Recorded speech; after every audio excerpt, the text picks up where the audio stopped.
और कला दीदार सिंह में ईद की तैयारियां जारी हैं। नौजवानों ने शॉपिंग के बाद सजने संवरने के लिए हेयर सैलून का रुख कर लिया है। इसी पर मज़ीद जान लेते हैं नुमाइंदा PNN सरफराज रजा से। जी सरफराज, बताइएगा। जी बिल्कुल, ईद उल फितर की जी तैयारियां ने अपने फाइनल राउंड ते पहुंच गई ने।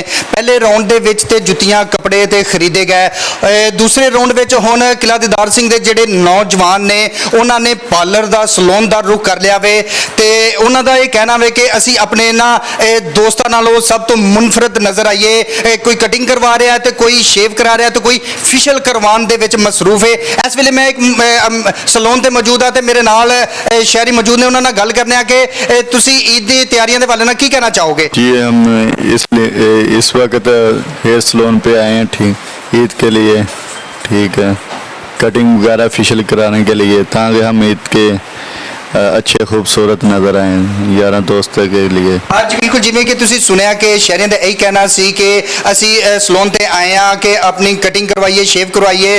तो ये नाल ही मैं तुहानू दसदा जावां कि जेडे खवातीन ने, किला दीदार दी खवातीन ने, उन्हां दी तैयारियां जिहड़ियां ने ताहाल ना मुकम्मल नज़र आ रही ने। बाज़ारां दे विच हाले भी काफ़ी रश नज़र आ रहा है। जी खबरें और भी हैं शामिल